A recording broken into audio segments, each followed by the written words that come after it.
Thank you. Thank you very much.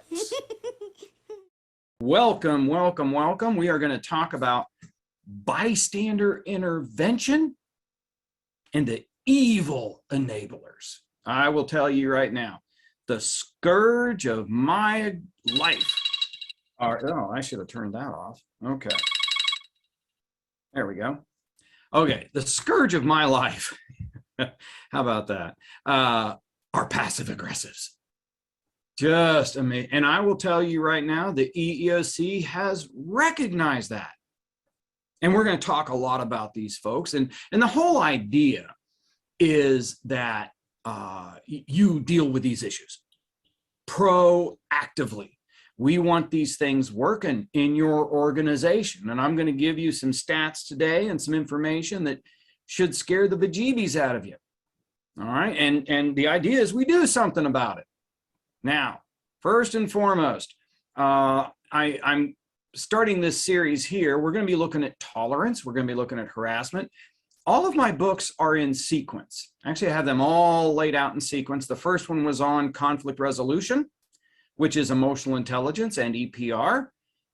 The next step in that series was tolerance. I'm not going to pick on you because you're different, and 5 skills of tolerance. Okay, that's the idea. The third one, which I am sending off to my publisher this afternoon, healing the human brain.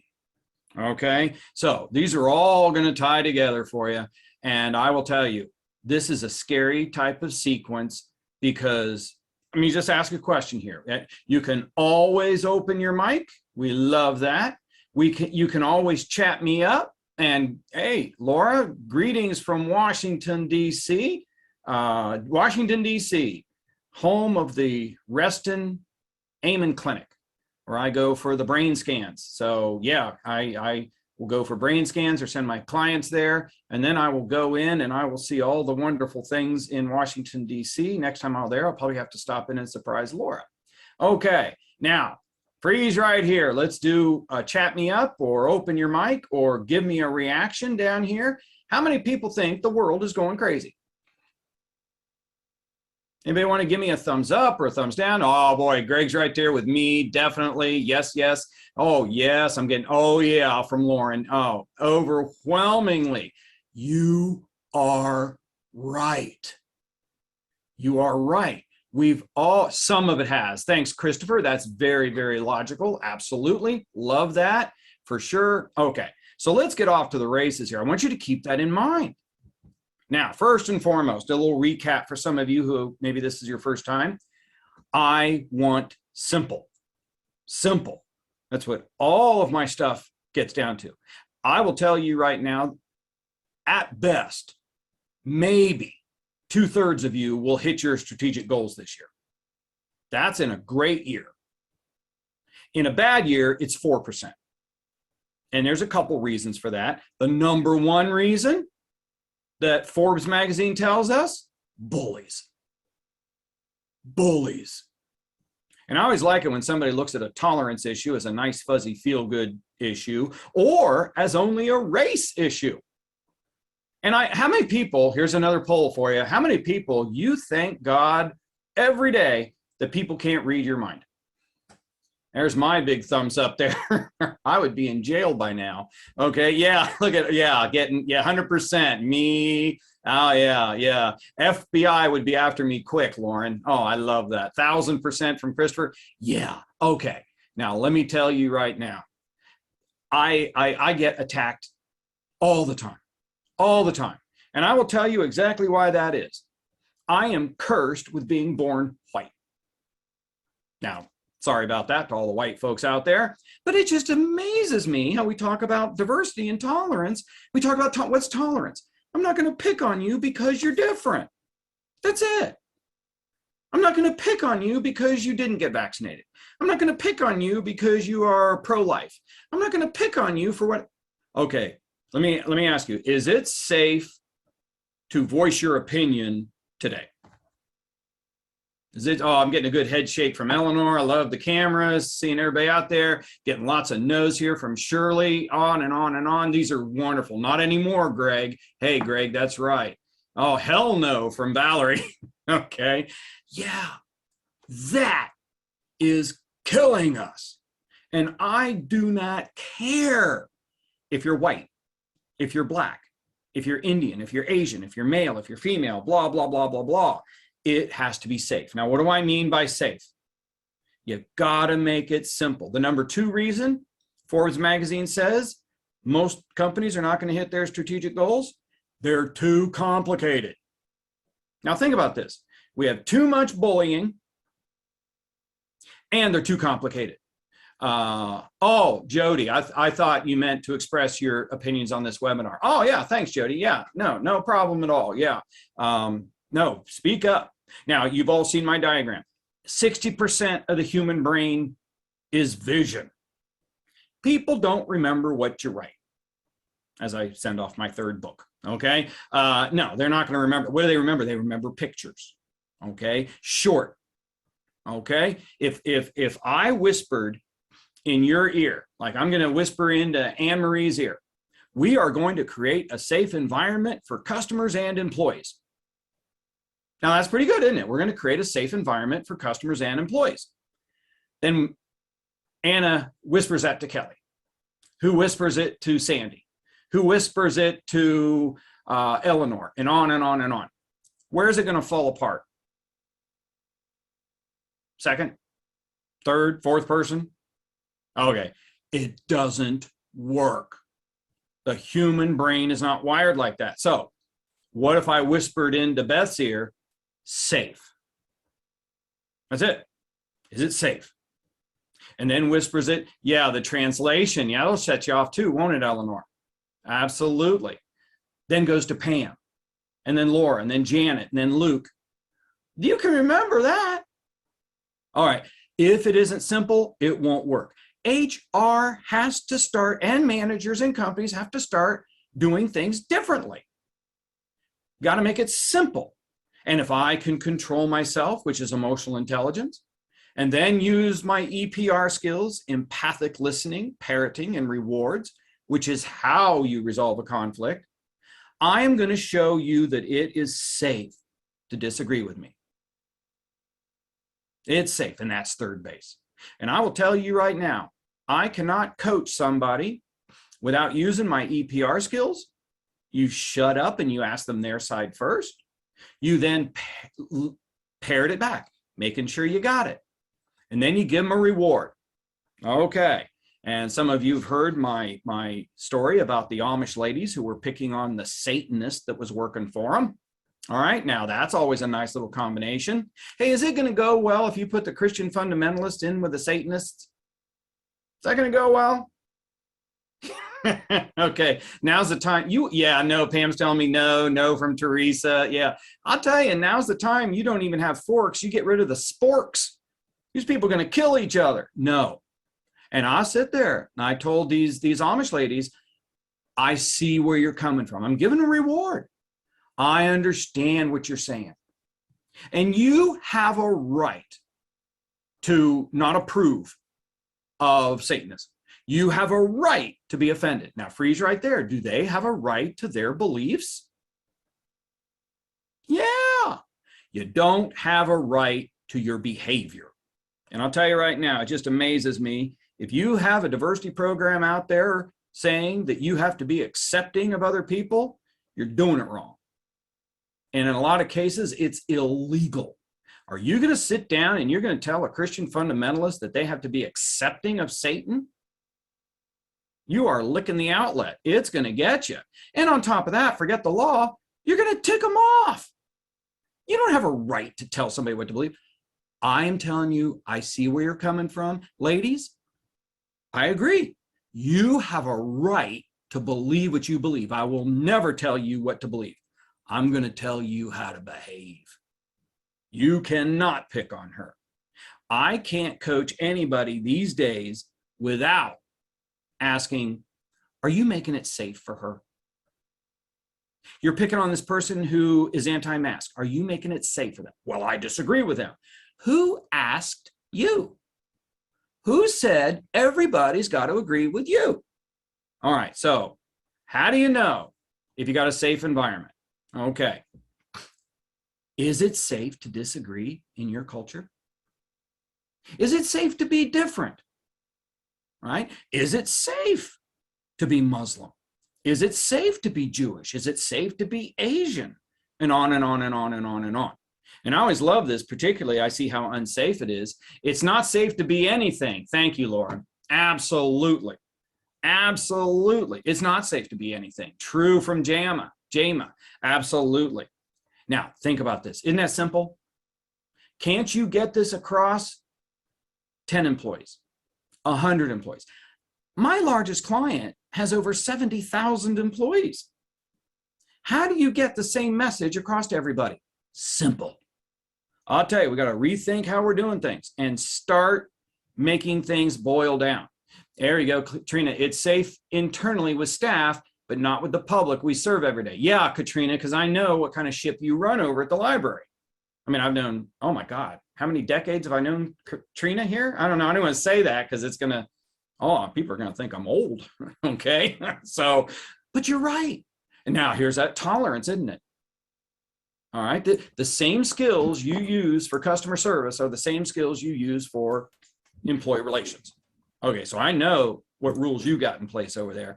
If it is unsafe, look at all these terms we use. There's no trust. There's no respect.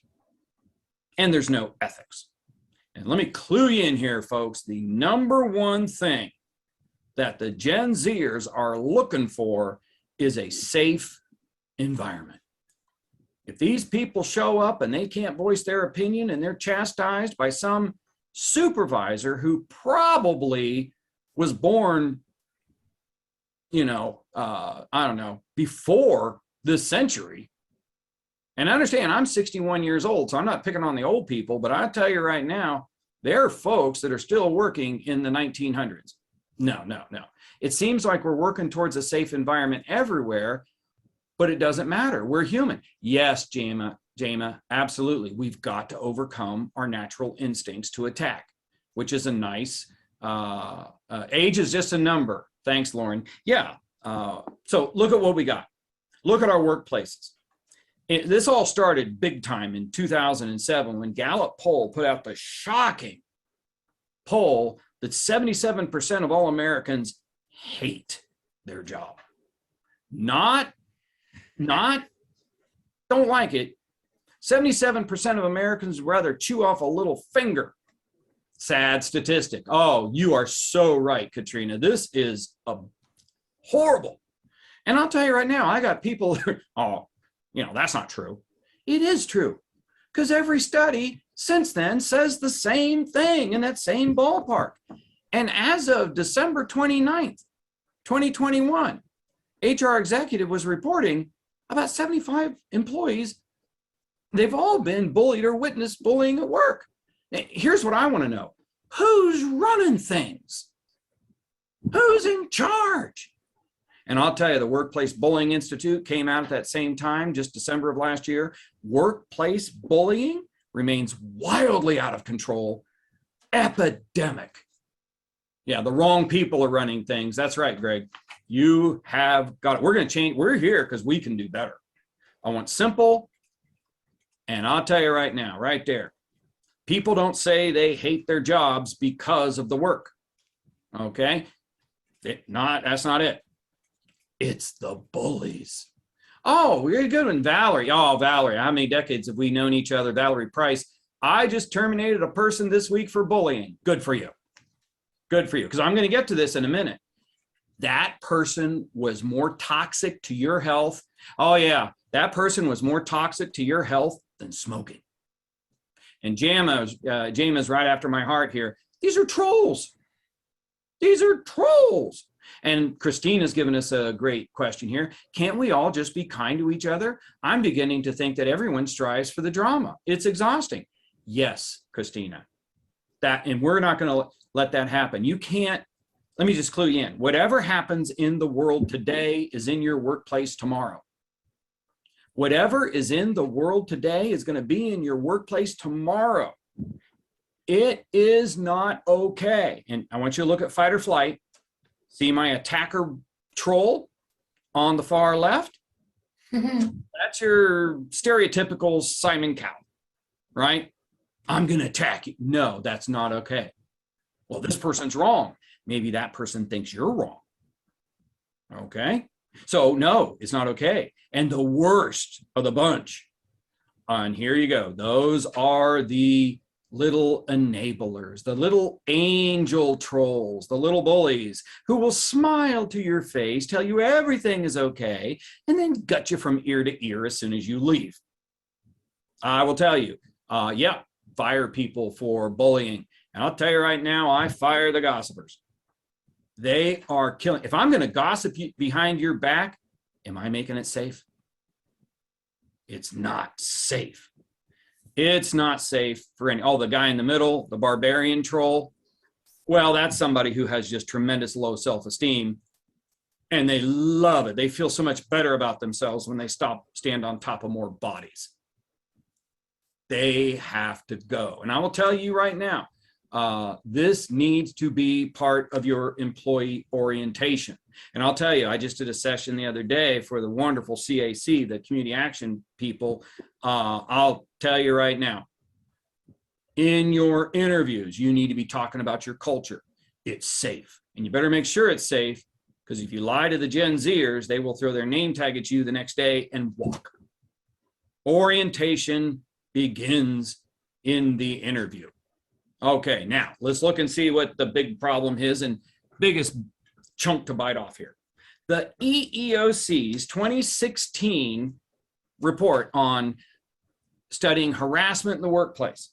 So I'll tell you, this is a magnificent study.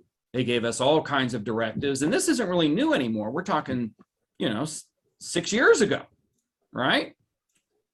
Here is what Dr. Lila Cortina said from the University of Michigan, and she was one of the researchers for the EEOC. And she said, if you are being harassed at work, keep your mouth shut. Don't say a word. Find another job or live with it. Because if you speak up, the truth of the matter is you are going to be retaliated against and attacked, something terrible, and that might kill you. That's horrible. Oh, Andrea, yeah, that's why it made it in the program. If this does not irritate you, you're not breathing. Sad but true, Jama. Yeah, absolutely. That is exact. I'll tell you, this, and another thing too, is I do legal update every year. And I will tell you, this was a critical legal update. I am amazed how many HR people that they have not gotten this information. And I'll tell you, we're going to look here at what the EEOC recommends. But think of what this is saying. The EEOC is saying, and understand, does everybody know what the #1 charge has been filed with the EEOC for the last 3 years? Retaliation. It used to be race from 1964 all the way up to about 2018, 2019. It was race. Now it's retaliation. Okay. Oh, and by the way, in Ohio, you retaliate against somebody, I can sue you and take your house. You have real personal liability. Stephanie's hitting it on the head here. Stephanie, it usually doesn't help to report it. Absolutely. That's what Dr. Cortina is saying. Now, freeze right there. Do you want to attract and retain employees? Let me tell you, I've got clients, honest to God, fully staffed with an abundance of applicants. Why? Because it is a safe safe environment. I'll tell you, I know these HR people. Oh my gosh, the worst thing you can do is to bully one of her employees. And think about it. This isn't nice, fuzzy, feel-good stuff. You work for Warren. Warren, okay? You're working for Warren now. Warren Buffett. Okay. What's Warren's goal? What is his ultimate goal? What's he want to do? Why does he run companies? Make money. There you go. Maximize shareholder value. Make money, make money, make money. You know, I just love this. It's like we say that like that's some bad thing. And I'll tell you, it really gets me when there are people who don't realize, well, we need to do this and we need to do that. Is that going to get Warren towards his goal? Yes. Yeah, Carol's telling me profit. Absolutely. Now, freeze right there. Biggest part of Warren's budget is labor. And I'll tell you, most people don't calculate the cost of labor correctly. We look at salaries, bonuses, overtime, taxes. Anything that goes into the cost of attracting and retaining employees is a cost of labor, not a capital expenditure. Okay. Oh, here we go. Laura's telling us it's interesting that employees aren't protected from bullying in the same ways they're protected from discrimination based on protected class. You're absolutely right, Laura. Absolutely. We didn't cover sexual orientation until 2020, right? Not everything's covered. Okay. But I'll tell you, if you do have bullying, it usually does segue into illegal harassment. Let me just sort of clarify. All harassment is always bullying. Bullying is not necessarily harassment. I'm going to pick on you because you're a Los Angeles Rams fan. I mean, you probably deserve it, but I'm going to pick on you because you're an LA Ram. Obviously, I'm a Bengals fan and things did not go well. That's legal. And I could be pretty terrible about it. Freeze right there. What I am saying, and back to Laura's point here, I'm going to deal with that. Oh, no. The worst thing you can do is pick on one of my employees because it's the biggest part of my budget. I mean, mileage is a cost of labor, because if I didn't have employees, I wouldn't pay that. Cell phones. Okay. Fortune magazine even says that private office space is a cost of labor, not a capital expenditure, which a lot of companies are determining now because, oh my gosh, we're telecommuting. I'm saving a bundle. Okay. But what happens? I'm going to pick on you and pick on you. Then what am I going to do? Somewhere down the road, I'm going to use a protected class slur. Maybe old fart. Okay. Oh, what have I done now? I've been picking on you for months legally. Now I throw out a gender slur or an age slur. Instantly, it looks like everything that you've been doing has been because of that protected class. So yeah, you do get into that area, but I'll tell you, Laura, you got it on the head here. I'll tell you, write my policy manual. I have a bullying and harassment. Just because something doesn't rise to the level of illegal harassment doesn't mean I can't get you. Okay, now just a little side note here, because this is so important. Anybody here remember the droopy breasts case from Legal Update? Let me just get my little clicker here. Yeah, Becky's telling me, yeah, you will never forget the droopy breasts case. I remember that one. Okay. Now, how many people think, oh, yeah, Lori's to me, yes, yeah. Hey, Lori, you get anything like that, you give me a call. And you know what I'm going to say. Okay. I had I didn't have, as in this case, supervisor went up to this employee and started making fun of her droopy breasts. Now, freeze right there. You can't make this stuff up, okay? How many people think we need to have a talk? We need to have a discussion. Talking about your droopy breast. I didn't see a picture of the woman. I don't know. Edie's telling me, yeah, you'd have a talk with this. Is that supervisor making it safe for that employee? No. You see how easy this is? I want to make your lives easier. Yeah, I'm getting lots of no's here in the chat. No, it's not. It's not. Now, freeze right there. Actually, in the case, this supervisor did this 5 times, had 5 isolated incidences across 16 months or 15 months. Our 6th Circuit, Ohio, Kentucky, Tennessee, and Michigan, came back and said it's not enough. Because 3 or 4 or 5 isolated incidences across 15 months isn't enough. It's not bad enough. It's still bullying. I'll tell you, I'd have had a chat with you. You use my EPR skills. We'd have been talking the first time. You did it again. That's it. Okay. Now, what I've just described there, is that a good environment to go to work in every day? Betty, I'll make fun of Betty's droopy breasts, but Sylvia, I wouldn't make fun of yours. Or I wouldn't find something else. It's all body shaming. Yeah, it's not safe. Now, let's get off to the races here. Does anybody know in your life what is the #1 health risk you can encounter on a day-to-day basis? Stress. Thank you, Christopher. It's going to be hard to trick you folks. Valerie knows, Shirley knows. Oh, yes, stress. It's not smoking. It's not your diet. It's not exercise. All those things are good for you. It is distress. And I just love this guy, Dr. Ronald Siegel. He heads up Harvard Medical, or he's an assistant professor at Harvard Medical School, and he really focuses on the neuroscience. 80% of all of your doctor's visits, and you folks out there who are overseeing your health plans, 80% of all the doctor's visits are distress related. Oh my God, 80%. Could you imagine what you would save if you helped to limit that distress? Actually, distress is worse than smoking. Smoking has a mortality factor of 1.6. Now, let me just explain here. We all have a mortality factor of 1. We're not going to spend a lot of time talking about that because nobody likes to talk about dying too much. Okay. If you smoke, you have increased your chance of premature death by 60%. That's not good. And I think smokers know that. But boy, oh boy, we treat smokers like social lepers, don't we? I mean, I think a couple more years in Ohio, we're just going to shoot you on sight, right? Because, oh, you're a smoker. Oh my God, get the torch and the pitchforks and we're after you.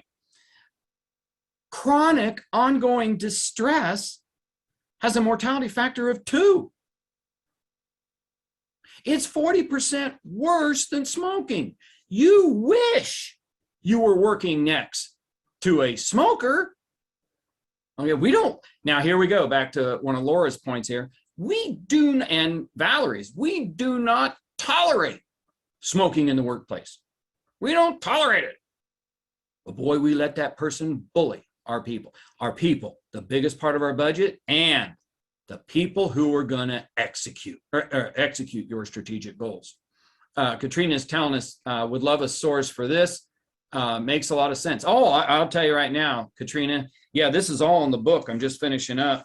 I am going to get attacked over whatever I say, no matter what I say. I promise you. And I always go over this with my publishers. Well, you don't really have to cite that. Oh, yes, I do. Oh, yes, I do. Because I'm going to have somebody out there going through my books with a fine-tooth comb. Well, where'd you get that? Well, where'd you get that? Well, I got it right here. Where'd you find that? I don't know, UCLA. Okay, is that good for you?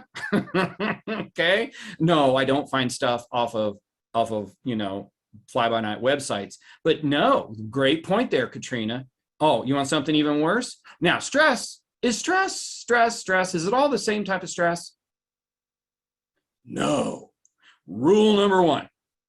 Stress skyrockets in your body by at least 30%. Now, when I say stress, I'm saying you are flooding your body with massive amounts of adrenaline and cortisol. Now, a little bit of adrenaline and cortisol is good. We actually pay people to give us that, like bungee jumping. It's like riding roller coasters. Okay, roller coaster, maybe last a couple minutes, 2.5 minutes. Okay, what would happen if you got on a roller coaster and you stayed on there for 2 hours? Any ideas? Shirley's given us a great point here. No, it's good stress and bad stress. We both have the same impact. Absolutely. We want good stress in our lives. And a little bit of cortisol and adrenaline gets you going. It's fun. It's roller coaster. But it's chronic, ongoing distress. And I'll tell you right now, in my book, I've got like 18, and just to clue you in, those of you that I've talked to about this, I used to have post-traumatic stress disorder. That's why I go to the Reston clinics, Amen clinics in Reston, Virginia. Been scanned a couple times. My brain lit up like a firecracker, burned in 2008. And boy, oh boy, I got religion and I had a whole list of things to change my life. Number 1, Get the jackasses out of your life.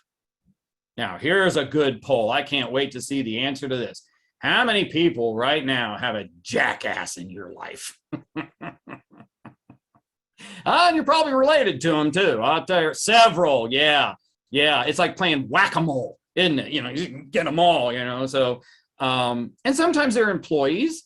I wish there was only one. Tamara, you've got it. Poor Carter, you got a herd of them. Okay. Family members. Yeah, the list would be probably be shorter to ask who doesn't. Julie, you're so right. Okay. And I know what you're dealing with, Julie. So yeah. Oh, I should send you a gift wrap box of Gaviscon. Okay. What happens if it's the president of your company? We'll talk about that. I will tell you right now, and I get a lot of folks who are calling. I get, you know, every so often people giving me jobs and things like this, and I'll pass those on to my friends and things.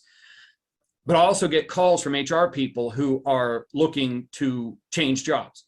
And I'll tell you right now, I will tell you right now, you absolutely choose an employer whose values match yours.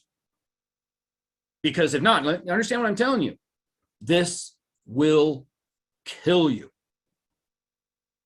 Jackasses or this constant, chronic, ongoing distress will give you cancer. Well, how does it do that? Because your T cells are so busy trying to get the cortisol, excess cortisol out of your body that you get, quote, quote, run down. So guess what?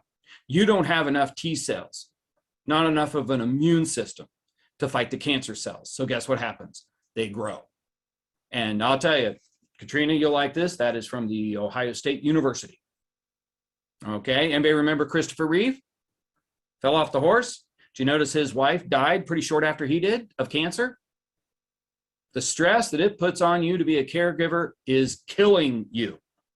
Okay, so understand, 30% more distress, more cortisol and adrenaline floods your body, which destroys your heart, destroys your immune system, destroys your brain. It'll destroy your brain first, by the way, okay? Because it's the most fragile organ in your body. It's not worth it. Valerie, my job is killing me. I will tell you, I have helped more than a few dozen HR people find other jobs. If that value system does not match yours, get out. Well, I have to take a pay cut. It beats dying. It beats PTSD. And I'll tell you, I dropped a lot of clients. They weren't worth the cortisol and adrenaline. There are groups, it's kind of funny, there are groups I ain't going back to. I will never present to those groups again. Never. Why? They're not worth the cortisol and adrenaline. You're not worth it. Okay. Laura's given us a great comment. It can be hard to admit, but sometimes we can be viewed as the jackasses in other people's lives too. Yeah, you always will be, Laura. Absolutely. Because you always see the world through your eyes. Okay. And the question is, are you making it safe? Is it safe to disagree with you? Okay. So I'll tell you, this is the number one rule, because you understand, the APA says we are in crisis mode. Crisis mode. Oh, they have tracked the greatest sources of stress since 2008. Every year, it's either work and or finances. Okay, and why is it? It's the people. Okay, if your car won't start, that's one thing. If you got a bully, and understand the real problem with bullying, it's not that you're getting bullied all the time, but your gut is always churning, waiting for it. That is a constant flooding of adrenaline and cortisol. It's killing you. Katrina is telling us self-care requires us to remove some of these environments and people. You have hit it right on the head, Katrina. Absolutely. It doesn't do you any good to take some aspirin when someone is still beating you in the head. Doesn't do you any good. Then, Greg, my job is killing me as well. I love what I do, but hate the decision makers who are out of touch with reality. I will tell you, it's interesting. I had a great HR person just this week quit her full vice president job, and she is going to go out to be a consultant. Why? Cannot stand the leadership, their children. So what do? You get out. This is what the APA is saying. They're sounding the alarm. We are facing a national mental health crisis that could yield serious health and social consequences for years. This is what's happening. Now, why does your brain go first? 25% of everything that is in your blood goes to your brain. Your brain only makes up 2 to 3% of your body weight. Now, you getting this? Okay, 25% of everything you eat goes to your brain. 25% of all that cortisol and adrenaline is going to go to your brain. It's going to burn it. And it burns fast. Yes, mental disorders are out of control. So in 2016, the EEOC trying to head this off. And this is what I find so disturbing. I see very few harassment training programs that follow these regulations, that follow these rules. So yeah, and people wonder why labor is in crisis. You are so right. Absolutely. Okay. And I'll tell you, some industries are really tough to get people. That's true. But a lot of the employers, when I go in and I start looking at their culture and their recruiting practices, they're getting exactly what they asked for. Why would anybody work for you? Okay, so EEOC, what do they say? Lawyers do more harm than good. The EEOC is telling us the lawyers are doing more harm than good. You don't bring people in and talk about just the law. You got to talk about tolerance. Now, what do you think? You think they're only talking about tolerance as it comes to race? No, it's too narrow. That is a big issue. George Floyd, absolutely. Tolerance. You got to define bullying for them. You have to show your people how to resolve conflict. What's that? EPR. Social media. Social media is a great way to bully people from 2 a.m. from your bedroom. And what do they say? Bystander intervention. This is not a game, folks. This is your mental health. This is your ability to attract and recruit people. But the EEOC is telling you the most effective #1 measure you can adopt to get bullying out of your workplace, not just harassment, is bystander intervention. And I'll tell you, it's just amazing. I went to a public sector, a very prestigious public sector suburb here in Ohio, very upscale suburb.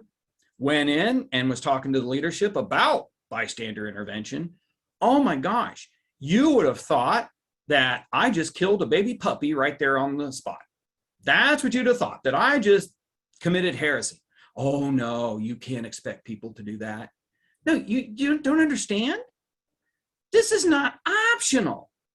And if you have a harassment claim and you haven't met these requirements, if I'm the other attorney, I'm going to eat you for lunch. I'll tell you, it's like shooting fish in a barrel. This right here is the most important thing you can do to stop workplace bullying. And I'll tell you, when the EEOC says this is the most effective thing you can do, you want to listen. Oh, Laura's saying a 15-year-old daughter of a family friend killed herself because social media bullying a few years ago. You've hit it really good here, Laura. How many people in here, you employ folks 25 years of age or younger? Anybody getting good hands up here, getting lots of yeses? Okay, yes. Oh, look at all the yeses. Okay, do you realize they're brain damaged? They're brain damaged. It's just by nature, okay? You've got, yeah, I'm getting some funny looks here. The myelin sheath in your brain protects your neurons, okay? Those myelin sheaths don't fully form around your frontal lobes and everything until you're like 25 if you're female, 28 if you're male. So what's that mean? They don't have the insulation. So when the massive amounts of cortisol and adrenaline hit somebody's brain and they're under the age of 25 or 28 if they're a guy, they're going to burn that neuron to a crisp. This is why child bullying in the schools is so dangerous. You are watching in front of you a whole generation of young Ukrainian children who are going to have major PTSD. There's no way around it. Oh, here's a good one from Donna. I talk about bystander intervention and orientation harassment training. Thank you. Great. It's hard for a lot of employees to understand what I'm telling them. People do not want to speak up. They're afraid to. Okay. Absolutely. So we got to make this, where the trust comes in. Is it safe to speak up? Absolutely. And you don't just tell them, you got to live it. And that means working with your supervisors. So what is bystander intervention? You tell them point blank, you do us a favor. And I'll tell you one thing, in my training, and you decide whatever you want in your training, I talk about the mental health. I talk about getting this tight feeling in your gut Monday night about coming into work on Monday, okay? You want a good environment. And understand what I'm telling you, 75-ish% of all Americans say they don't have that. And I'll ask the attendees, I just did one of these sessions on Monday, or Tuesday, I'm sorry, and asked all the attendees, how many people in here have ever worked in a terrible environment? And I got all these hands and things like this, and I had them describe it. I said, yeah, don't you want to work in a place where you come walking in on the balls of your feet? It is your job. It's not just management's job. It's your job to let us know, because we can't fix, we don't know about. And I do not take people to the woodshed. I sit back, relax, use my EPR skills. Okay, tell me what's going on. You know, those types of things. Let me show you right here. When bystanders intervene, bullying stops within 10 seconds, 57% of the time. 10 seconds. Look how effective it is. Okay, Andrea is telling us we have been giving mental health first aid training, and I'd recommend absolutely. There's a lot of things you can do. Diet, exercise, hanging around good people, hobbies, all kinds of things that are good for your brain to get what we call eustress chemicals. What are eustress chemicals? Eustress chemicals are dopamine, telomerase, which protects your DNA, okay? Serotonin, all these types of things. Joe had watched a company go downhill for almost a decade. Problem came from the very top. Yeah, absolutely. Absolutely. Now, what does it mean to have bystander intervention? EEOC, first of all, is saying, this is your job. It creates awareness. Most people, it doesn't dawn on them that they need to intercede. It doesn't dawn on most people. And understand, we are hardwired for fight or flight. And quite frankly, more people would rather flight than fight, right? That's what most people do. So guess what? Most people you know are passive aggressives. And they just destroy their own lives. So no, you say, no, this is your job. This is what you're expected to do. Collectively, everybody is supposed to speak up if they see something wrong. It gives them empowerment. And I'll tell you right now, it tells them it's safe to disagree with other people. And I'll tell you, this passive aggressive stuff will destroy your environment. It educates bystanders by teaching them who they should contact. Yeah, maybe you go to HR. I train all employees, and it's something for you to think about. I mean, how easy? You don't need me to teach EPR, empathic listening, parroting, and rewards. Teach your people how to address and resolve conflict. Okay, so I'll tell you, everybody, oh, those attackers. Well, attackers are easy to spot. Okay, they're easy to spot and deal with. But it's the gossipers, the little Aunt Bees that, and I always love this. Everybody's, oh, she's so sweet, right? She bakes pies. Isn't she sweet? And if you are under the age of 40 and you're not sure who Aunt Bee is, Google it. And you spell bee like the bug, E-E, B-E-E. Or watch Andy Griffith. Go do some homework on, you know, TV Land. Okay. She's so sweet. She's so nice. She is an evil harpy. She's a horrible human being. Okay. She does not address an issue. What does she do? Well, she's a nice person. So I'd never say anything to your face. I wait until you leave. And then she just guts you from ear to ear. Okay. Freeze right there. right there. Now I've been doing this program. I don't write a book or anything until I've been doing a program for at least 10 years. That way I know how it's working. Okay. Now, boy, listen up. When I do this right here, for like social workers or psychologists, I got a lot of marriage counselors in the room, and they will say something like, that's it. That's it. People go to marriage counseling to talk about things they should have been talking about at the kitchen table for the last 5 years. Is that true? Any study you look at, what you're looking at right there, #1 cause of divorce. #1.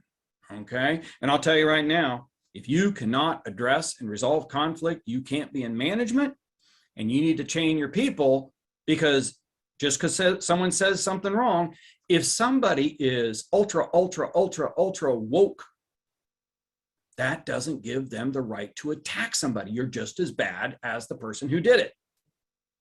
All right. So no. Nice people stink. They stink. And I cleaned that up for today. Okay. So nice people stink. Why? Because they do not address the issue. Now think about this. You're all supervisors or something like this. Can you be everywhere all the time? Probably not, right? You probably can't be all the places all the time. And this is like, okay, mom's upset with me again, or dad's upset with me. I always hear this from them. I'll tell you though, when it comes from your coworkers, it's powerful. And you tell your people, maybe the weak link in your relationships is you.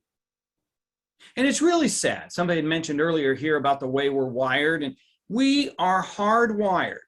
And tell your people this, you are hardwired to get divorced and fired. We are hardwired for fight or flight, and it destroys relationships. And most people, oh, I'd rather just run away. I don't want to offend anybody. Well, when 75% of everybody who goes to work absolutely hates their job, when the pharmaceutical companies in this country are running out of antidepressants, I think we got some people who need upsetting, don't you? I'll tell you, absolutely. And I hear this, oh, we don't want to upset anybody. Then you should get out of HR. You got to get out of supervision. You can't do that job anymore. You can't do it. Now, let's look at what the enablers, the passive aggressives, the retreaters do. All right. Now, whose job is it to speak up, to help this boy? And he happens to be standing in front of a German concentration camp simulation. Whose job would it be? Everyone's, absolutely. Okay. And I just, I'm a big history fan, and I just love where I'll hear people say, oh yeah, never again. Holocaust, never again. You got to be freaking kidding me. Do you know your history? It happens all the time. It happens all the time. You should be just as outraged when it happens to one group of people as it does another. Now, let's think of the enablers. They say that after every mass shooting. Oh, Laura, you're after my own heart there. Oh, yeah. Oh, that's a whole nother. We'll do that one maybe as a lunch and learn a little later. That'd be fun, wouldn't it? Okay. Now, this guy is on the front page of the Columbus Dispatch today. Okay. So this is Dr. Husel. Now, let me explain what is going on with Dr. Husel. And I'll just kind of clue you in here a little bit. He's on trial for murder here in Columbus, Ohio. Now, he worked at Mount Carmel, and he's a doctor. Okay, he's a doctor. Okay, freeze right there. Anybody here familiar with the culture in hospitals or the medical profession in that, is it okay to disagree with a doctor? No, I'm getting from Becky. No, from Robin. Oh, no, from Donna. Oh, yeah, I'm going to give you my emoji here that is very evil. Oh, no. Oh, no. You want to know a good one? You don't disagree with a doctor. And if a doctor is a jackass, do you think that you will get rattled? Right? If you get rattled, you can't think. Okay. Oh, first and foremost, is it okay to disagree with a surgeon? We have 2 wrong site surgeries that occur in America every month. Now, what's a wrong site surgery?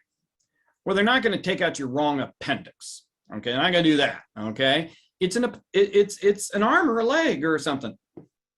2 times a month, some surgeon who is a probably genius IQ cuts into or cuts off the wrong hand.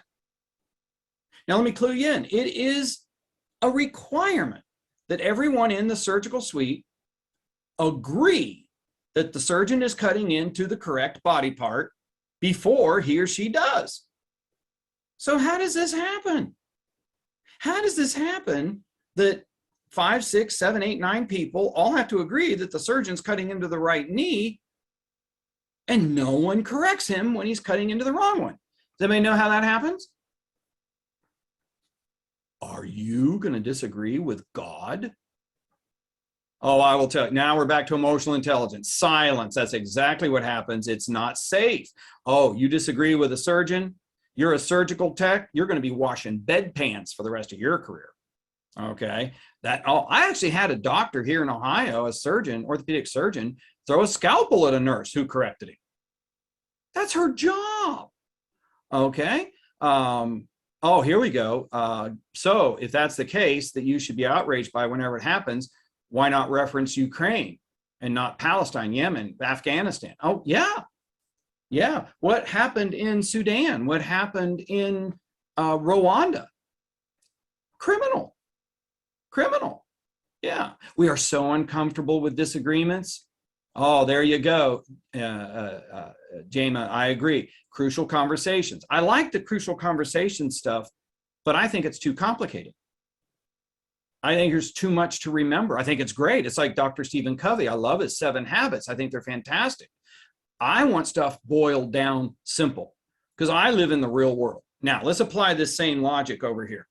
Dr. Husel, and it's kind of questionable now how many murders he's actually on trial for. So I'll pick 15. He was originally charged with 25. But let's look at 15 now because I think they narrowed that down. He overdosed 15 patients with massive amounts of fentanyl, anywhere from 500 micrograms to 2,000. Now, let me give you a little fentanyl 101. Okay.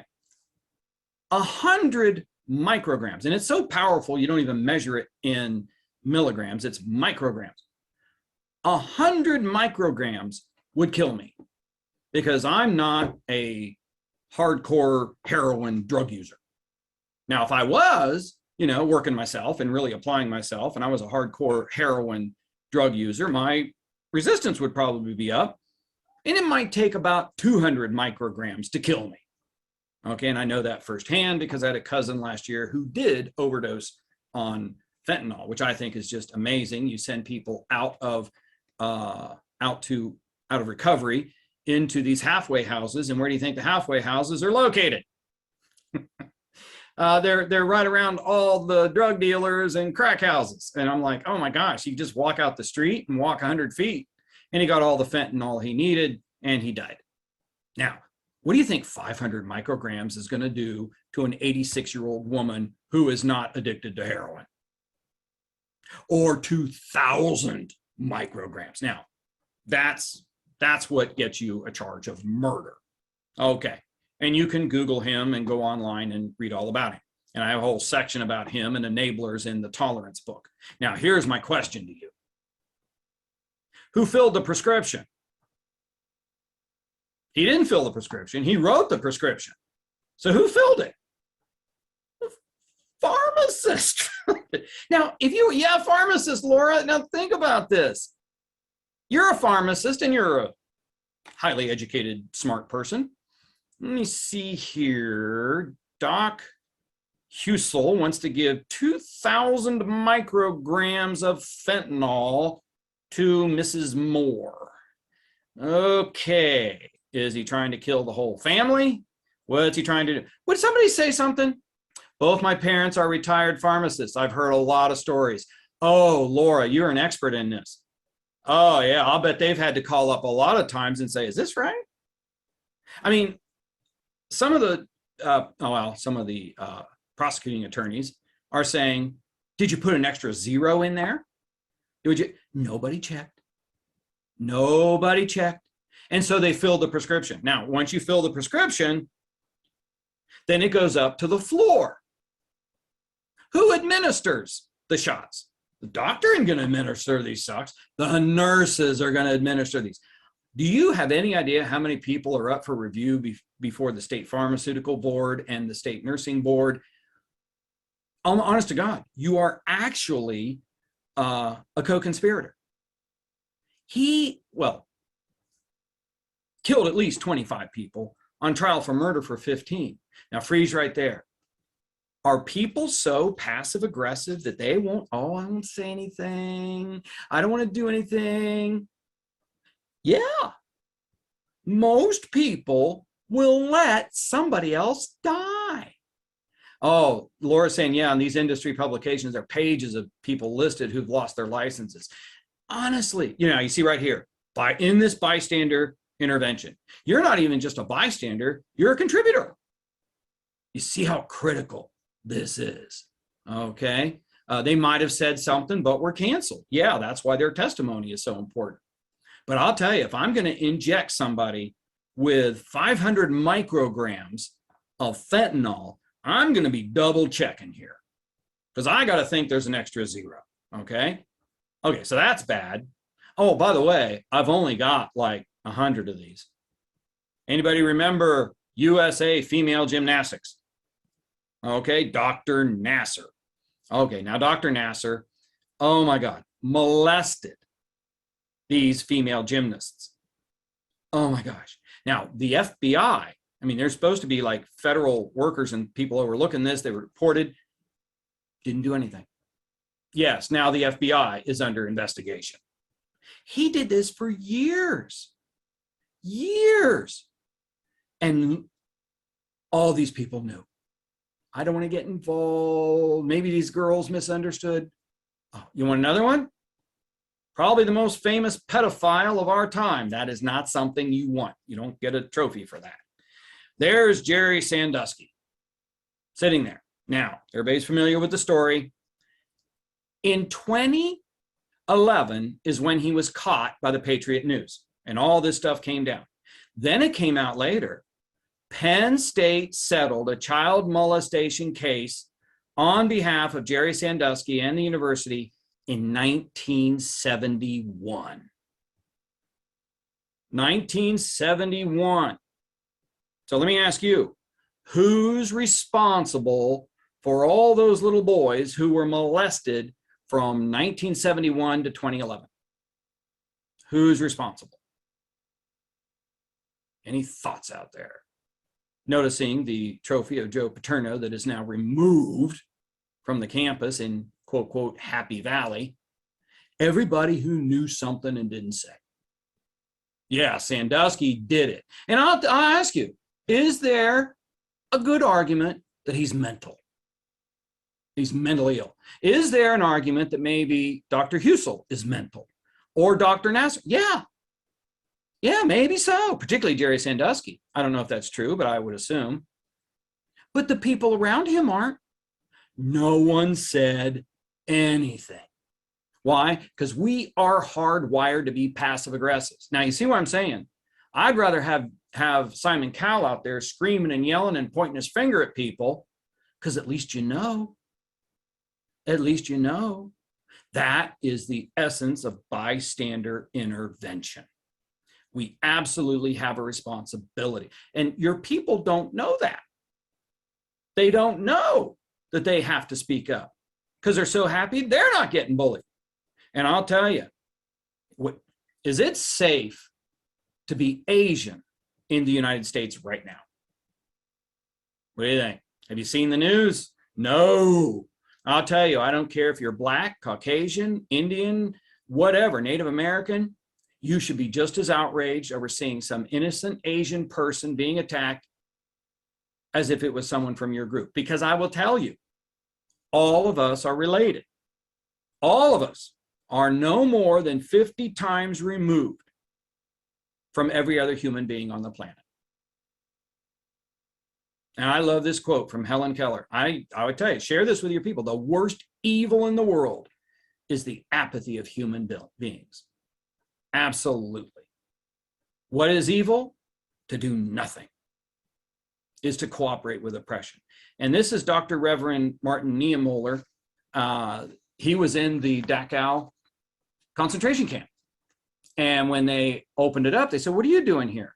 You're a Lutheran minister. He said, well, first they came for the Jews and I didn't speak out because I wasn't a Jew. Then they came out for the communists and I didn't speak out because I wasn't a communist. They then came for the trade unionists and I didn't speak out because I wasn't a trade unionist. And then they came for me. There's no one left to speak out for me. Whatever I do to you, I can do to you, I can do to you. This is an absolutely critical aspect of your training, most effective piece of anti-bullying. And great point earlier, retaliation. I tell these folks, you do us a favor. It's easy to deal with things when they're early, particularly if this is your friend. I mean, think about this. Chris Cuomo didn't start off groping employees at CNN. He didn't start off that way. You start off with inappropriate comments and things. If he had one friend in this world, they'd have pulled him aside and said, what are you doing, Chris? What are you doing? You don't do anybody any favors by not speaking up. Okay? And I'll tell you, the world's a dangerous place to live, not because of the people who are evil, but because of all the doctors and nurses and pharmacists and engineers and HR people who don't do anything about it. I'll tell you, this hangs in my office, and I think this is something to really look at. The hottest places in hell are reserved for those who, in times of great moral crisis, maintain their neutrality. If you don't speak up, you're just as bad as Dr. Husel. And yes, you might be retaliated against. But I'll tell you right now, that's why I like talking to leadership. You've got to create a positive environment that does protect these people. Okay? Well, here are the codes for today. HRCI is 591276. That's 591276. And SHRM is 22JA632. 22JA632. Yeah, I always love this. Joe's telling us in here, even the Swiss aren't neutral anymore. Absolutely. Okay. Final questions, comments, deep religious concerns. Hope you got some good stuff. I'm going to post this on my website, and I'm going to post the slides out there. And I want you to take this information and do some real effective training with your people. You got to do your harassment training anyway, particularly under the new revisions of Ohio law that we got in 2021. Make it not just to go through the motions, make it work. This bystander intervention, attackers and retreaters needs to be in there. Hell, thanks so much to everybody out there. Thank you so much. Yes, the HRCI code again. There you go, 591276. And that's good through the end of the year. 591276. And there's the SHRM again. Okay. Hey, thank you to all of you. Wonderful meeting you. And we will see you, touch base next month. Going to talk about some more fun stuff, and a lot of it's going to be tied into your health and getting these bullies and having a tolerant workplace. Hey, you all take care. Take care. Yeah, come get some velvet ice cream. Russell, that sounds like a great idea. Sounds like a good spring trip. Absolutely. Good old Ohio ice cream. Yes, sir.